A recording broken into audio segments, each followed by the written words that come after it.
prendre la température, est-ce que selon vous, il faut tuer un super vilain? Qui pense que la réponse est oui? Qui pense que la réponse est non? Ok, ça va. Donc tout le monde a levé la main, donc c'est que la question a été comprise. Okay. Donc il ne faut pas tuer un super vilain. Ok, donc maintenant la question c'est de savoir pourquoi. Est-ce que quelqu'un veut commencer? Est-ce que quelqu'un a une petite idée? Pourquoi? On va un peu déjà diriger le débat. Pourquoi selon vous un super héros ne doit pas tuer un super vilain? Après je ne sais pas s'il y a un micro qui peut tourner. Je ne sais pas s'il y en a un supplémentaire. Alors, bah, je crois que c'est monsieur qui avait levé la main en premier. Par exemple, Thanos dans les comics, ça a beau être le méchant, s'il voulait supprimer la moitié de la population, c'était derrière, il y avait un objectif aussi pour le bien du coup de la planète Terre. Ouais, ok. Et donc selon toi, du coup, c'est pour cette raison qu'il ne fallait pas tuer Thanos. C'est parce qu'il avait de bonnes raisons. Oui, mais d'un autre côté aussi, Alors c'est bien que tu aies dit mais quand même déjà.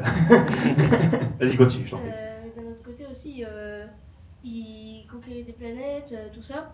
Donc, bah, c'est souvent mitigé. On peut pas vraiment savoir s'il faut tuer ou pas. Ok, donc c'est pas un non catégorique, j'ai l'impression. Toi, c'est un peu plus mitigé, d'accord. Quelqu'un d'autre? Donc, pourquoi un super-héros ne doit pas tuer un super-vilain, selon vous? Ou pourquoi est-ce qu'il devrait tuer un super-vilain? Mais moi, je pense que nous, on doit être là, on doit être présent pour faire exister les super-héros. Tout simplement parce qu'un bon super-héros ne peut faire son travail que si nous, on existe, dans un premier temps. S'il n'y a pas d'antagoniste majeur dans une histoire, quelle qu'elle soit, bah, le super-héros, on n'a pas de matière pour le faire vivre. Et donc, à partir de ce moment-là, l'histoire, elle serait un peu fade. Alors là, il entre déjà un peu dans la partie Punisher. Je rebondis déjà dessus? Ou tu veux répondre toi à la question? Bon, bah, vas-y, réponds à la question. Alors pourquoi Martin, donc on va rebondir tout à l'heure à travers une partie qu'on a développée sur le point que tu as évoqué. Là, en attendant, notre ami Martin va répondre à la question pourquoi un super-héros ne doit pas tuer un super-vilain en théorie.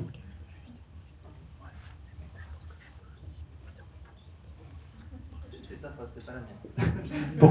Pourquoi ce sujet? On va essayer de suivre un peu les slides. Pourquoi ce sujet? Parce que c'est une question quand même qui revient assez fréquemment au final, et on a le sentiment que les comics, c'est un éternel recommencement, et dans un sens, c'est ça, hein, combien de fois le Joker a affronté Batman, et on peut se poser la question de est-ce que ce combat a une fin, et est-ce qu'il devrait avoir une fin? Et c'est en partant de ce postulat que je me suis posé la question du et si on la mettait en scène cette fin? Pourquoi un super-héros ne pourrait pas tuer un super-vilain? Et en creusant, on en trouve des réponses. Et c'est donc ces réponses qu'on va vous présenter aujourd'hui. Et c'est donc Martin qui va commencer. Est-ce que c'est possible d'avoir le deuxième micro là? Oui, carrément. Oui.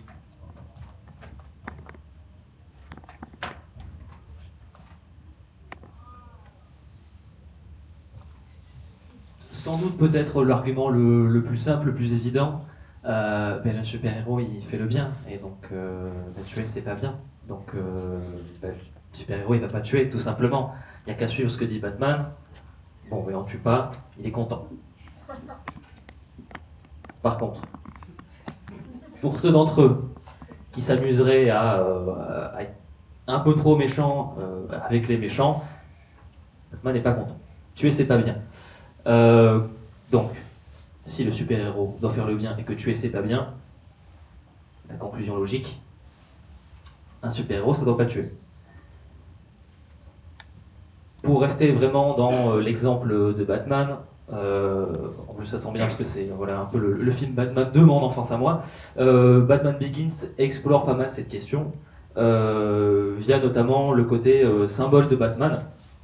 C'est notamment ce que dit Ra's al Ghul dans le film, je cite, si vous dépassez votre condition d'être humain, si votre...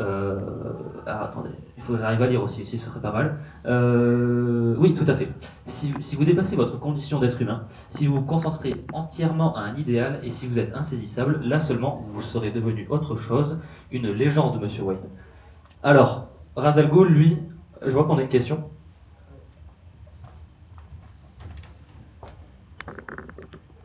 Certes, mais pour continuer sur le fait de Batman, je crois que c'est dans Batman Returns où justement le Joker meurt.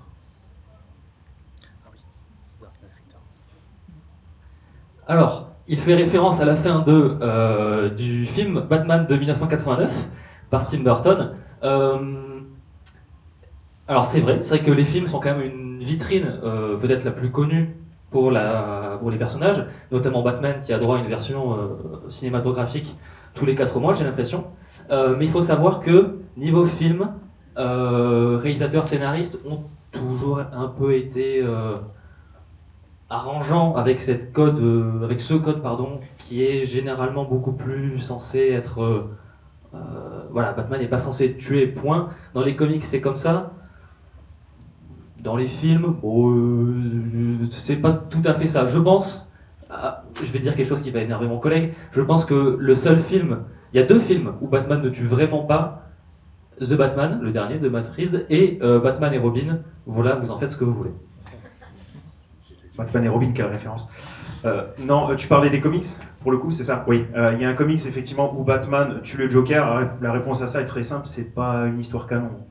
C'est aussi simple que ça. C'est une histoire supplémentaire où l'auteur avait des libertés, et dans cet univers, effectivement, Batman tue le Joker. Mais là, c'est pas un univers canon, pour le coup.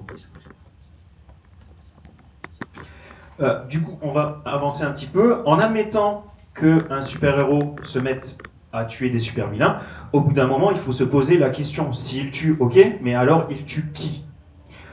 Du coup, par rapport à ça, ce qui est assez intéressant de se poser comme question, c'est est-ce qu'il existe une hiérarchie des crimes? Dans un sens, la réponse est tout simplement oui. Admettons, je veux dire, frapper quelqu'un est moins grave que de tuer quelqu'un. C'est évident. Maintenant, le problème, tu peux passer à la slide suivante, cher camarade. Maintenant, le problème, c'est que tout ça, c'est une question de perception. Et ça va aussi dépendre de votre vécu. Si je vous dis qu'un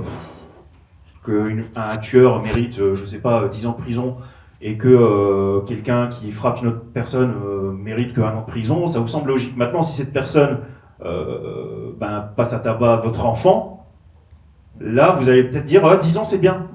Donc ça va être une question quand même de perception, d'historique, de vécu par rapport à votre relation. Donc tout ça pour dire que c'est pas aussi simple que ça. Et l'exemple le plus marquant dont on peut parler, c'est dans Death Note, donc, qui n'est pas un comic cette fois, c'est dans un manga. Est-ce que vous l'avez lu? Vous connaissez un peu Death Note? Ou pas du tout? Ouais. Oui. Alors je vais un petit peu expliquer rapidement. Donc il s'agit d'un étudiant qui va tomber sur un cahier de la mort, et dans ce cahier de la mort, dès lors qu'il note le nom d'une personne, s'il a le visage de cette personne en tête, cette personne meurt, le plus souvent d'une crise cardiaque, s'il ne précise pas comment la personne meurt. Et en fait, grâce à ce livre, qui est presque l'équivalent d'un super pouvoir au final, il va décider d'ériger un nouveau monde et de devenir un dieu de ce nouveau monde en éliminant toutes les personnes qu'il juge méchantes sur la planète. Sauf que, dans un premier temps, il va se contenter d'éliminer, on le sait, le dit lui-même, les pires meurtriers, les pires malfrats, enfin tous ceux qui sont déjà entre guillemets incarcérés. Mais au fur et à mesure, en fait, il commence à descendre dans la catégorie des crimes, et il a un partenaire qui est Mikami, qui dit que à peu de choses près, on va finir aussi par éliminer ceux qui ne participent pas en fait à la société, ceux qui font preuve d'un peu trop d'oisiveté en fait. Sauf que ça, par contre, c'est pas un crime.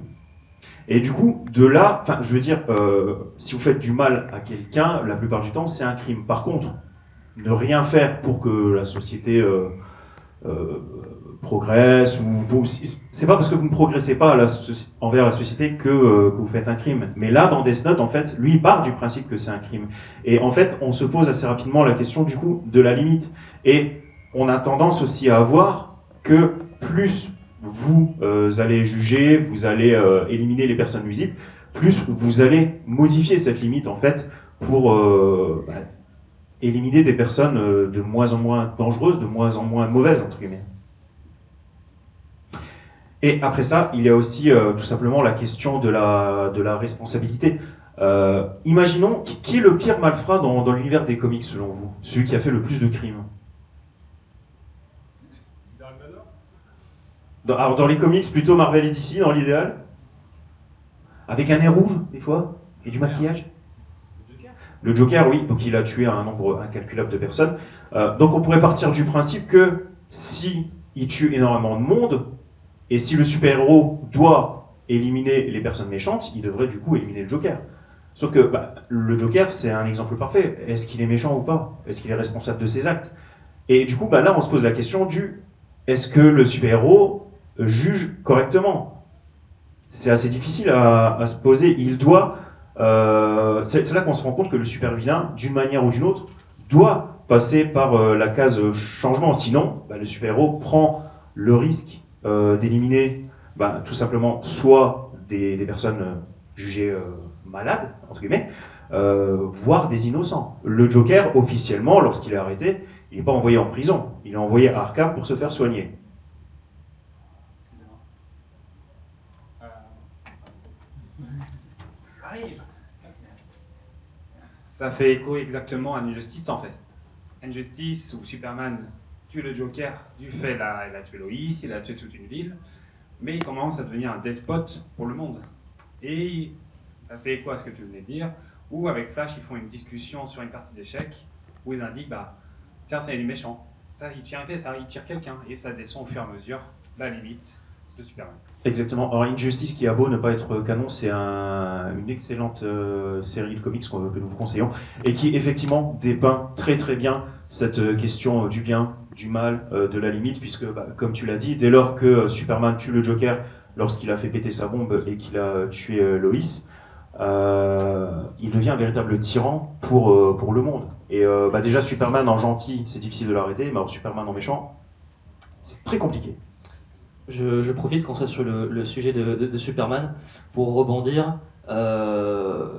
Quand on parlait tout à l'heure de symboles, quand dans Batman Begins, Batman doit devenir un symbole pour être encore plus puissant, pour vraiment appuyer que cet argument peut paraître assez naïf, de dire les héros sont des sources d'inspiration, donc on ne peut pas juste les faire n'importe quoi, parce que ça va entraîner certains imitateurs qui peuvent faire n'importe quoi. C'est brièvement abordé au tout début de The Dark Knight. Voilà, il y a des espèces de faux Batman qui ont des protèges tibia, tout ça. Ouais, c'est un peu le même principe, ouais, exactement. Ouais, c'est ça, c'est des gens qui se jugent presque justiciers alors qu'ils ne sont pas vraiment non plus de base. Et pourquoi? Parce qu'ils prennent en exemple les super-héros. Ouais. Voilà, donc, et pour vraiment appuyer que cet argument, il est vrai à la fois dans le monde des comics, à Metropolis, à Gotham, etc. Mais il est aussi vrai dans le nôtre pour dire que vraiment, même les héros qui sont dans un monde de fiction ont un impact sur nous. Donc les faire n'importe quoi, y compris tuer des gens, c'est pas forcément une si bonne idée que ça. J'ai pris le meilleur exemple et le pire exemple. Le meilleur exemple étant évidemment Superman, en parlant vraiment non pas de son incarnation d'Injustice, où là on montre vraiment, en plus de son côté tyrannique, vraiment qu'est-ce que ça fait de corrompre un symbole de bonté, de pureté. Là, on parle vraiment du Superman beaucoup plus classique, où des gens inspirés par ce personnage vont aller rendre visite dans des écoles, dans des hôpitaux, en costume, pour faire plaisir à des enfants. Donc voilà, on peut, au-delà d'inspirer les héros de l'univers d'ici, Superman inspire les gens aussi dans notre réalité à nous. A l'inverse, quand on a des super-héros qui sont un peu plus borderline, un peu plus compliqués, comme avec le Punisher, à la fois, on a des héros qui le prennent comme exemple, des héros. Là aussi, la question du mot est compliquée, des justiciers, des anti-héros, qui le prennent comme exemple. Mais on a surtout, et dans les comics Marvel, les forces de l'ordre, la police le prennent comme exemple parce qu'ils estiment que il n'a pas à se soucier avec le système judiciaire, et il y a souvent un affrontement, et chez Marvel, et même dans notre monde à nous, entre les forces de l'ordre et la justice. Et donc c'est présent notamment dans un comics où Frank dit clairement... Frank Castle. Le Punisher dit clairement, si vous cherchez un modèle, c'est Captain America, vous ce que vous faites c'est n'importe quoi, je ne suis pas censé être un modèle. Le Punisher c'est vraiment le symbole de l'échec, que quelque part, l'échec du système à un point donné, c'est vraiment le Punisher, c'est ce qui résume son origine. Oui, il y avait une question? Non. Ah oui.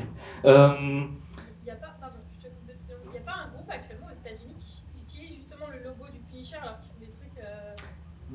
Dans notre monde à nous, c'est l'image que j'ai mis à gauche. On a des membres des forces de l'ordre, surtout américaines, il faut le dire, qui réutilisent le logo du Punisher, alors un peu modifié avec voilà le Blue Lives Matter, pour dire que voilà, la vie des policiers a de l'importance aussi. Voilà, donc c'est un peu le pire exemple de comment les héros peuvent inspirer des gens, alors anti-héros dans ce cas-là, donc voilà, c'est vraiment le pire exemple qu'on puisse avoir.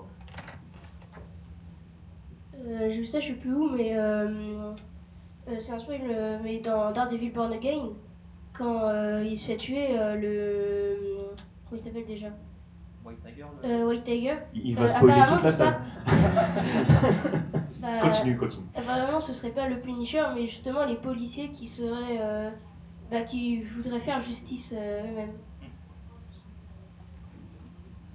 Tout à fait, 100% raison. C'est un point que va aborder la série, c'est un point qui est déjà abordé dans la série Daredevil Born Again, où pour le coup j'étais assez agréablement surpris qu'ils prennent en compte voilà, un peu les évolutions des sujets de notre société pour ce thème-là. Donc voilà, on va l'avoir exploré vraiment dans une série que je pense plein de monde regarde.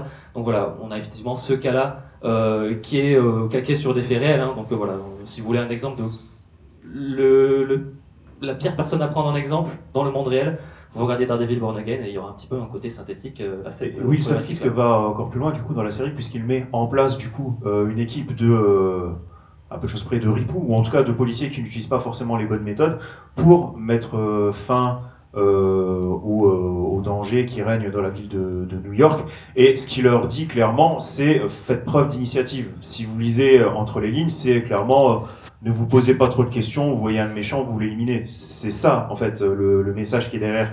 Et ce qui est intéressant ici, c'est que vous pouvez le voir de deux manières. Vous pouvez le voir en tant que message de Wilson Fisk, donc un super vilain à l'origine de l'univers de Spider-Man, puis maintenant l'ennemi juré de Daredevil, ou vous pouvez le voir tout simplement comme le discours d'un homme politique, puisque il est également maire de la ville de New York. Et du coup, ça c'est extrêmement intéressant. Là, du fait de son étiquette dans le monde de la politique, ça renvoie encore une fois à notre réalité et quelles sont les décisions que nos dirigeants prennent pour que nos rues soient sûres au final. Alors moi c'était plutôt en lien avec Punisher, il me semble que dans les années 2010, justement à cause de cette utilisation des forces de l'ordre du logo de Punisher, DC Comics avait essayé de changer le logo, ou non Marvel plutôt, excusez-moi. Marvel avait essayé de changer le logo du Punisher, mais je sais pas si ça était resté en fait. Oui, il y a eu une période où notamment le Punisher travaillait avec la main, donc les ennemis de Daredevil, et ils avaient un peu modifié le logo pour qu'ils incluent un peu aussi tout le côté, l'aspect graphique un peu de démon qui est associé voilà, au côté mystique de la main. Donc oui, pendant un moment, le Punisher avait un logo différent, en partie parce qu'il a été réutilisé par des personnes qui n'avaient pas un peu compris le personnage de Frank Castle, du Punisher. Voilà. Vas-y, enchaîne.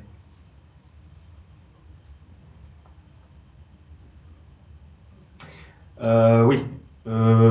T'es pas un chouïa trop loin, non? Non, on est bon, c'est qu'à un moment t'étais parti. Ça va, pardon. Oui. Après, il y a une question aussi intéressante à se poser, c'est pourquoi est-ce que le super-héros ne devrait pas agir lorsque des fois on voit un peu ce qui se passe dans la justice. Là, le cas que j'ai pris finalement, c'est le cas de Al Capone, où vous avez deux façons de voir les choses. La première version, c'est vous avez un malfrat. Où est-ce qu'il est? Il a été arrêté, il est derrière le verrou. Mission accomplie. Ça, c'est une manière de voir les choses. La deuxième manière de voir les choses, c'est vous avez un baron de la pègre, clairement celui qui a dominé dans les années 30, qui a assassiné ou fait assassiner un nombre incalculable de personnes, et qui se fait finalement arrêter. Pourquoi? Pour fraude fiscale. Bon, ce qui est vrai, effectivement, il y avait une fraude fiscale. Donc il se fait arrêter, il se fait condamner non pas pour meurtre, mais pour fraude fiscale. Donc déjà là, au niveau de la justice, on peut un peu se poser des questions. Mais en plus, officiellement, c'est pas un procès qu'il aurait dû perdre. C'est-à-dire qu'il a été condamné pour fraude fiscale. Pourquoi? Parce que les avocats qu'il avait de son côté étaient spécialisés vraiment, on va dire, dans le monde du crime. Ils n'étaient pas spécialisés d'un point de vue économique.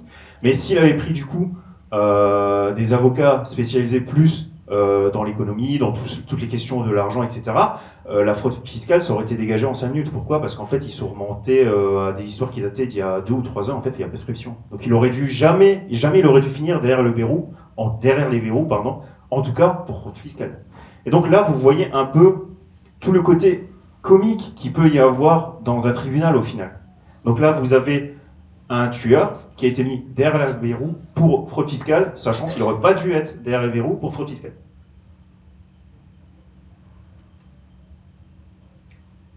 J'en profite, vu qu'on est sur le point de la justice, pour brièvement aborder que ce concept un peu de justice qui peut parfois être étrange, on le retrouve quand même assez régulièrement, assez souvent dans les comics, parce que pendant très longtemps, l'idée de la responsabilité juridique des héros n'était pas quelque chose avec laquelle on s'embêtait pas avec ça, ou alors c'était pour vraiment en faire des sujets beaucoup plus légers. Alors là, j'ai mis des anciens comics qui doivent dater âge d'or, âge d'argent, pardon, je vais y arriver. Donc on est années 40, 50, 60, où c'était vraiment c'est le Joker qui est à la fois juge, juré, et on fait un espèce de faux procès à Batman. Pareil, on a une petite fille qui dit que Superman a tué son père, etc. Et on sait très bien que ni comme l'un ni comme l'autre, ils ont absolument pas fait ce qu'on leur reproche. Donc voilà, on tournait le procès dans quelque chose qui n'était pas concevable, pas vraiment quelque chose de crédible pour un super-héros. Et c'est finalement avec l'avancée des âges dans les comics qu'on en vient peut-être à se dire est-ce que c'est légal tout ça? Et évidemment, les cas les plus connus, les cas les plus intéressants, les cas les plus célèbres, c'est de mettre les anti-héros, ceux qui vont beaucoup trop loin, ceux qui dispensent la justice en tant que juge, juré et bourreau. Le plus connu, je pense, c'est chez Marvel, c'est avec le Punisher. Le procès de l'État de New York contre Frank Castle est quelque chose qui a été fait en comics. Il a été excellemment fait dans la série Daredevil, dans la 2e saison, où on a, si vous voulez, une version condensée de toutes les thématiques de toutes les questions liées au Punisher. Est-ce qu'il devrait faire ce qu'il est censé faire? Est-ce qu'il est responsable de ses actes? Est-ce qu'il n'a pas certains traumatismes, certaines blessures? Donc voilà, si vous voulez vraiment un peu un condensé de comment aborder le système judiciaire avec les comics, surtout pour des personnages très gris, je vous conseille vraiment la série Daredevil. Je vous conseille la série Daredevil de toute façon. Belle conclusion. C'est très bien. Ce qu'on reproche aussi souvent aux héros, c'est de dire finalement, si tu ne tues pas ton pire ennemi, dans 2 semaines, il ressort de l'Asie, de la prison, etc., comme si c'était un club de vacances, pour revenir faire du mal aux gens et parfois les tuer dans des quantités absolument astronomiques. Donc c'est souvent le meurtre par inaction. Est-ce que finalement le héros n'aurait pas la responsabilité des crimes du méchant du moment où il ne l'arrête pas de manière permanente?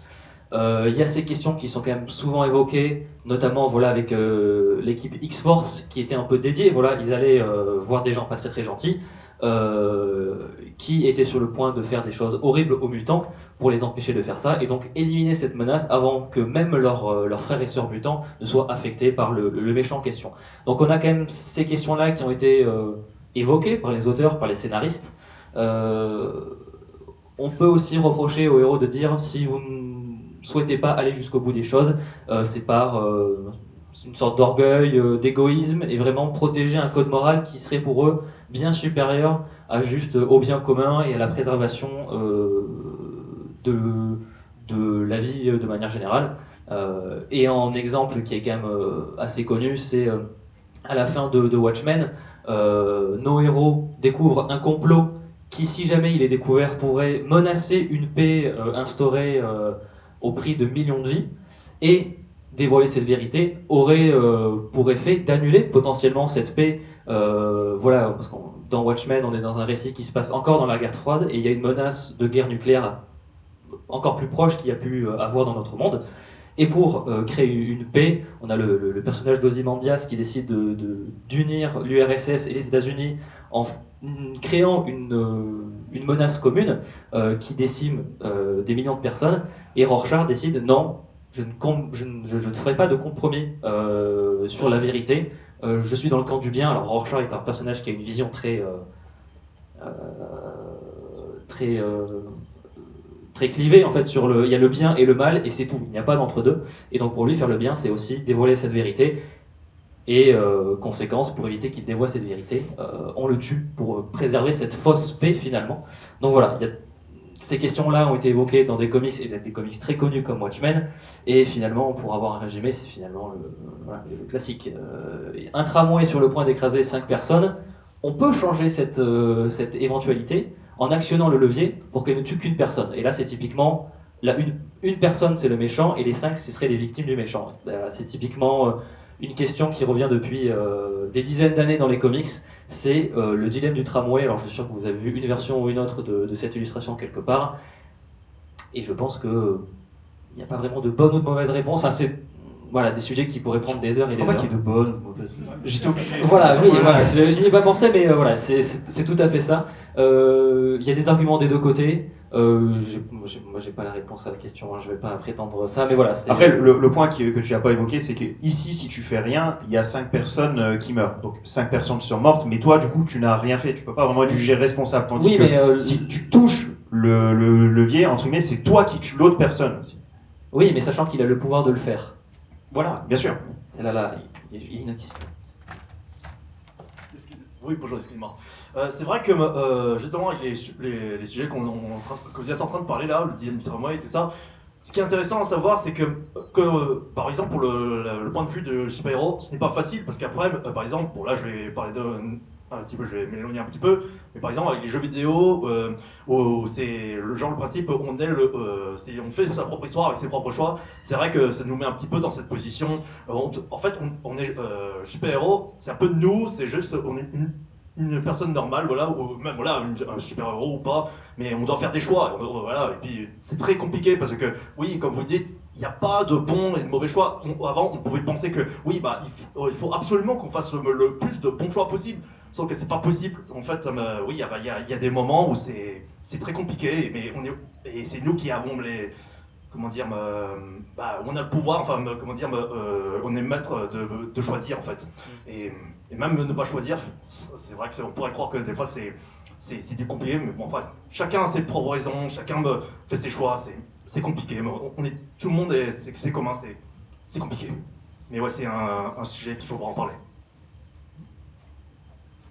Alors, c'est vrai que le fait même de ne pas faire un choix est en réalité un choix. Alors on entre dans des domaines bizarrement philosophiques. Alors, vu la thématique, c'est pas vraiment étonnant, mais c'est vraiment des questions où on va vraiment au-delà des comics. C'est juste que les comics... le cœur de la conférence est philosophique et on s'appuie sur des exemples des comics. Oui, voilà. Mais voilà, en plus, évidemment, il faut se dire que les héros sont toujours dans le feu de l'action, donc faire des choix, c'est toujours très très compliqué.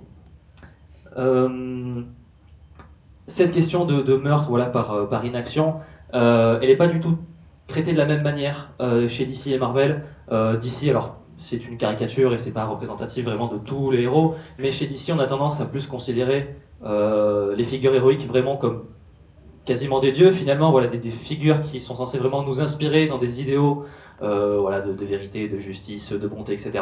Donc on a tendance à ne les mettre jamais dans des situations vraiment où il y a on va tuer leurs ennemis, etc. Ça arrive de temps en temps dans des cas très particuliers, mais généralement, on les met pas vraiment dans cette situation-là.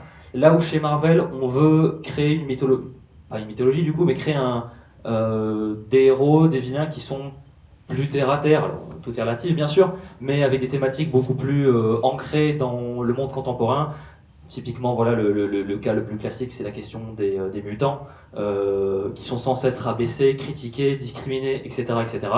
Et du coup, ça crée forcément chez eux une figure beaucoup plus contestée. Du coup, ils sont peut-être plus perturbés, et la question de tuer ou pas sera peut-être un peu plus, pas sur du 50-50, mais qui sera peut-être un peu plus remis sur la table. Par exemple, dans les films Avengers, Iron Man et Captain America peuvent éliminer leurs menaces et ça va choquer personne, alors que vous mettez un film où Batman tue des gens et Internet explose. Voilà, donc c'est 2 poids 2 mesures.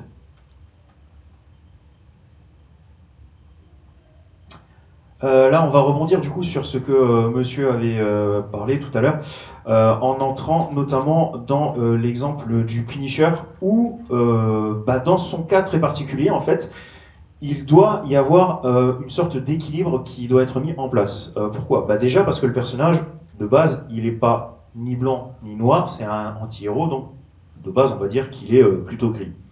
Et ici, on a un problème, on a un petit dilemme. Pourquoi? Parce que le Punisher est radical. Donc le Punisher doit éliminer les super-vilains. Jusque-là, on est d'accord.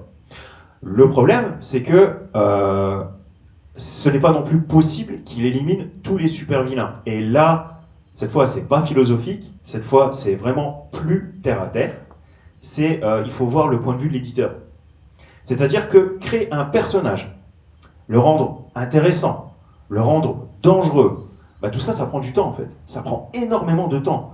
Donc, si tu mets un temps fou à créer un personnage pour au final, à chaque fois, le faire éliminer par le Punisher, c'est pas rentable pour l'éditeur, c'est pas possible. Mais d'un autre côté, tu peux pas mettre en scène un personnage comme le Punisher qui est supposé tuer les super-vilains et qui finalement n'en tue aucun parce que ça n'arrange pas l'éditeur.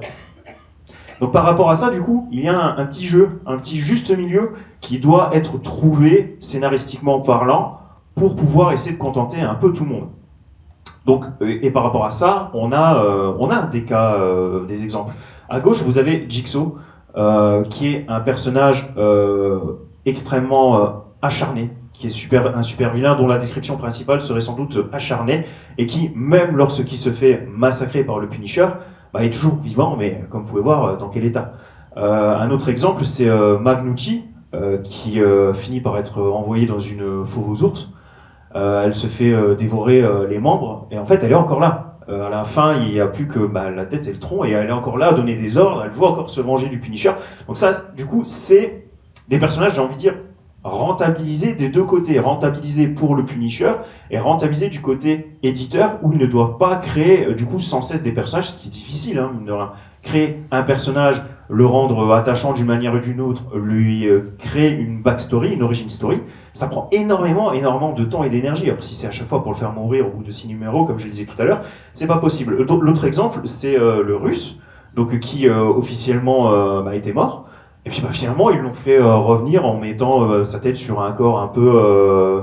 c'est encore son corps en fait, mais ils lui ont donné plein de substances et c'est comme ça que du coup il est à moitié cybernétique, moitié humain, avec des hormones qui lui ont fait gonfler les seins. On trouve du coup des astuces pour ne pas faire mourir les personnages, mais sans, si vous voulez, dénaturer le personnage du Punisher.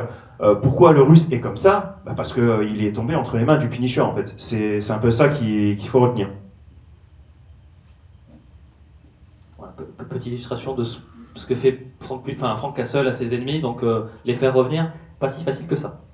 Et vous avez encore en haut, cette fois c'est Barracuda, qui est un autre super vilain, donc qui finit par tomber, comme tous les autres, mais qui a croisé plusieurs fois quand même la route du Punisher pour essayer quand même de rentabiliser au maximum ses adversaires avant de les faire mourir.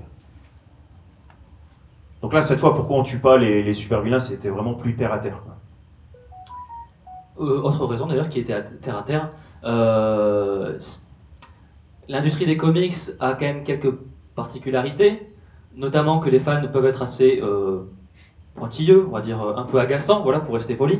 Et si on était sans cesse en train de les écouter, il y aurait plus grand monde en termes de méchants au bout de quelques numéros. Donc on les entend souvent dire ah mais c'est pas possible, le mec il est resté mort de moi. Voilà, ce genre d'argument qu'on entend souvent. Bon, après, on a eu beaucoup d'exemples où ça s'est passé comme ça, donc c'est une critique légitime. Mais peut-être que vous ne lisez pas des comics, donc du coup, petite parenthèse, la mort dans les comics, c'est assez connu, mais encore une fois, si vous n'en lisez pas, peut-être que vous ne le savez pas. La mort dans les comics est quand même tournée en ridicule. Voilà. Souvent, c'est pas la mort d'un personnage, c'est plus une prise de congé de 2 mois. C'est important de le préciser. Oui, les vraies morts se comptent sur le doigt d'une main. Sur le doigt de la main. Ouais. On en a déjà parlé, c'est l'oncle Ben et... Gwen Stacy, c'est plus le cas. Non. Oncle Ben. Jason Todd, non. Bucky Barnes, non. Donc oncle Ben. Oncle Ben. Voilà. Il ne reste plus que lui. Hommage à lui, bien sûr. Pardon ? Les parents de Batman, c'est vrai. C'est vrai. Ça dépend de la version. Si vous lisez Absolute, si vous lisez DC Absolute, si vous avez accès au catalogue VO, les parents de Batman. Ou Flashpoint. Ou Flashpoint, voilà. Les parents, globalement, c'est pas fou. Les parents de héros. Être parent de héros, c'est pas bon. Non, c'est pas dingue, hein, bon. vaut mieux éviter. Ouais. Bah, c'est une image qui tourne quand même, qui est assez connue, qui tourne sur Facebook, où il y a un génie qui apparaît devant un enfant, et puis l'enfant dit mon rêve c'est de devenir Batman. Qu'est-ce qu'il fait le génie? Il fait pouf sur les parents. Quoi. Ouais. Faut faire attention aux souhaits que l'on.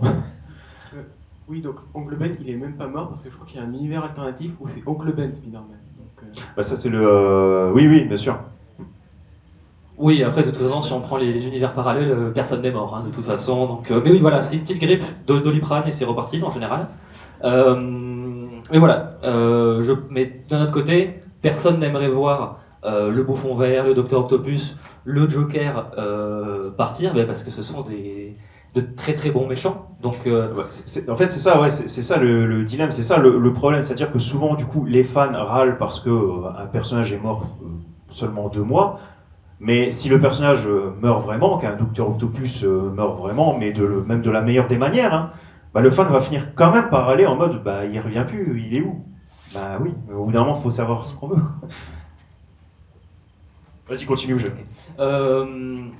Et puis, il y a quand même aussi deux arguments. Alors, pour le Joker, il fait beaucoup d'argent, que ce soit dans les films Batman ou ses propres films à lui, enfin surtout le premier, parce que le deuxième, c'est un peu cassé la gueule. Mais voilà, le Joker, on le fait disparaître. Un ennemi qui est absolument adoré par tous les fans de chez DC. Et d'un point de vue voilà, beaucoup plus pragmatique, oui, il fait beaucoup d'argent. Et de l'autre côté, vous avez Magneto, qui, voilà, aussi dans beaucoup de films à succès, mais qui est vraiment un méchant qui soulève énormément de questionnements hyper intéressants et qui est souvent très bien traité. Là, j'ai mis X-Men 97 parce que voilà, je vais pas arrêter de vous saouler avec des recommandations. Regardez X-Men 97. Je n'ai même pas regardé la série animée de 92 et je vous conseille quand même de la regarder. Voilà, c'est l'écoutez pas, il dit chocolatine, l'autre de pain au chocolat. Et oui, je viens du sud-ouest, donc je dis chocolatine. Mais voilà, allez regarder X-Men 97, il y a des moments absolument épiques, badass et tristes avec Magneto, donc très très bon méchant. Donc voilà, le voir disparaître à tout jamais, bah non, ce serait dommage, il est très très bien.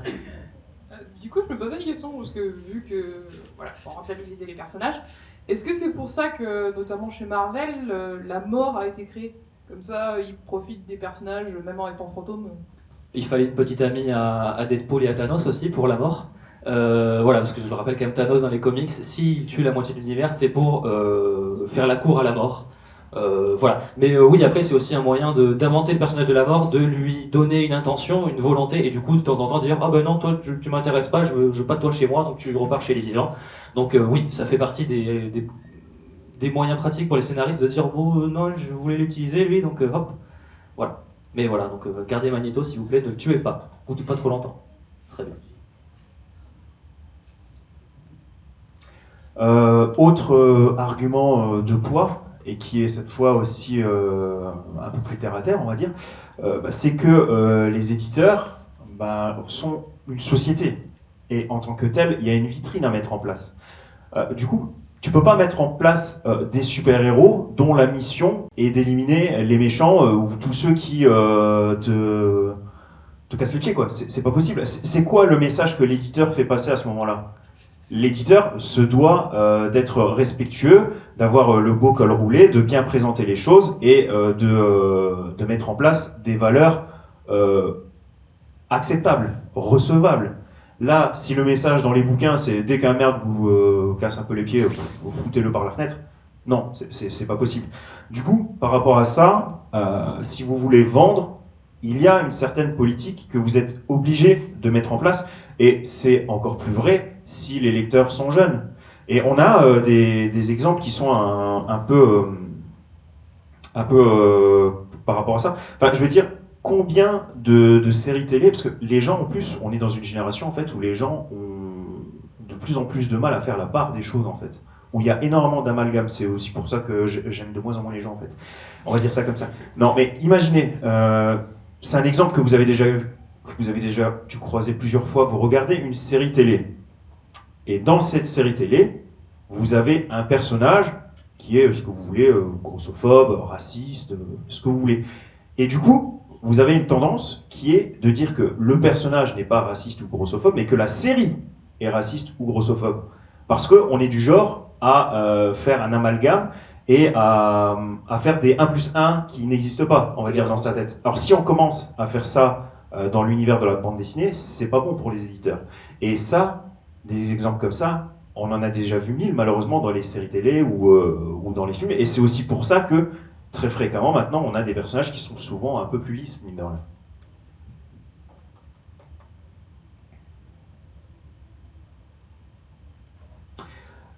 Ici, en exemple, on a le cas de Wonder Woman. Donc, comme quoi, un personnage, et là en l'occurrence une super-héroïne qui tue, ça existe quand même. Et cette fois, c'était canon. Donc, qu'est-ce qui s'est passé? En fait, c'est Maxwell Lord qui a pris le contrôle de Superman et il n'arrive pas à l'arrêter, il n'arrive pas à mettre fin à la situation. Donc, Wonder Woman utilise son petit lasso magique qu'elle met autour de Maxwell Lord et elle lui demande clairement qu'est-ce que je dois faire pour arrêter Superman? Donc le lasso magique, aussi appelé lasso de vérité, pourquoi est-ce qu'il porte ce nom? Parce que celui qui est mis dans ce lasso est obligé de dire la vérité. Et qu'est-ce que dit Maxwell Lord? Il lui dit à peu de choses près, si tu veux arrêter Superman, c'est simple, tue-moi. Il n'y a pas d'autre solution. Donc Wonder Woman, qu'est-ce qu'elle fait? Elle brise la nuque de Maxwell Lord. Donc du coup, par rapport à ça, vous pourriez dire, ah ouais, mais là, du coup, ça contredit ce que vous dites. Là, les éditeurs mettent en place un super-héros qui tue. Mais non. Pourquoi? Parce que oui, elle tue, mais par contre, même si elle n'avait pas le choix, toute la communauté super-héroïque va tourner le dos à Wonder Woman, en mode, ce que tu as fait, c'est pas bien. Oui, mais j'avais pas le choix. On s'en fout. C'est pas bien. C'est un peu ça, en fait, la conclusion de cette histoire, et qui est du coup super intéressante, parce qu'on a utilisé du coup un acte qu'on n'était pas supposé voir et qu'on a vu, et qu'on a tourné à l'avantage de la communauté super-héroïque et des éditeurs. Malheureusement, on va accélérer un petit peu, parce qu'on commence à être pris par le temps. Un autre exemple, cette fois, c'est dans Identity Crisis, donc j'explique très rapidement. Il s'agit d'un super vilain de seconde zone, en fait, qui est le Dr. Light, qui va prendre de l'importance grâce à cette histoire. En fait, le Dr. Light comment je peux dire ça, qui va faire l'amour à une madame sans son consentement, on va dire ça comme ça, donc à Sue Debney. Et en fait, la communauté super-héroïque va se rendre compte que le super-vilain est incontrôlable, qu'ils n'arriveront pas en fait à lui faire entendre raison. Donc du coup, pour calmer ses ardeurs, pour être sûr qu'il ne soit plus un problème, ils vont intervenir dans son cerveau et changer un tout petit peu sa personnalité pour qu'il ne soit plus un danger.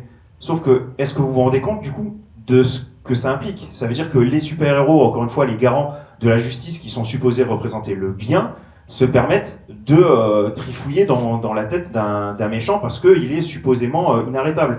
Et là, vous avez Batman qui découvre le poteau rose, qui pète un plomb, parce que là, la limite est franchie, ce n'est pas quelque chose qu'un super-héros est supposé faire, et du coup, vous avez une sorte de combat interne, et vous avez les super-héros qui s'en prennent à Batman et qui effacent la mémoire de Batman, en tout cas cet épisode-là, notamment donc, Zatanna, Hal Jordan, et Black Canary et Green Arrow.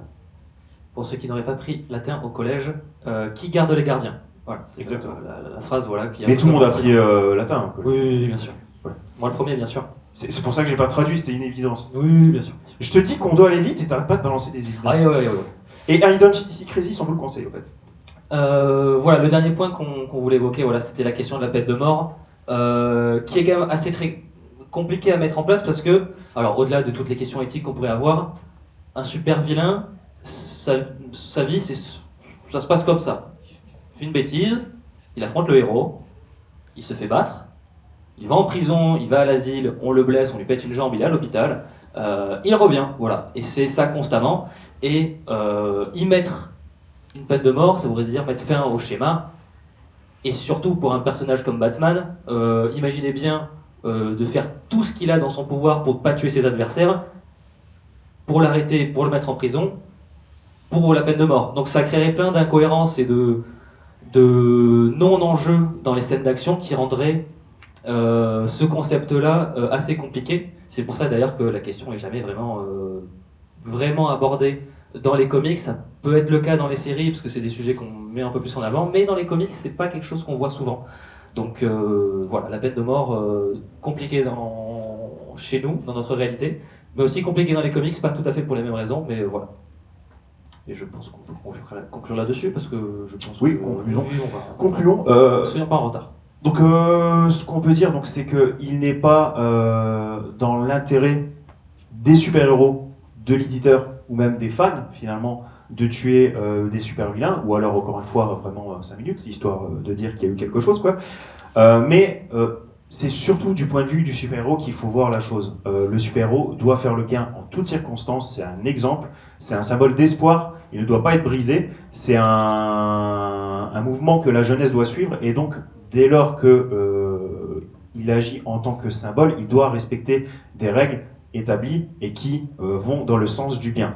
Ce que le super-héros met sur un piédestal, c'est la justice. Mais quand on parle ici de justice, c'est pas l'institution. On parle de la justice, vraiment celle avec un J majuscule. Et au final, le plus important, je dirais même que c'est pas tant de croire que la justice fait son travail, parce que on l'a vu à travers quelques exemples, elle ne fait pas systématiquement son travail, mais plutôt de croire en son existence et faire le maximum pour qu'elle soit rendue. C'est ça, finalement, la mission du super-héros.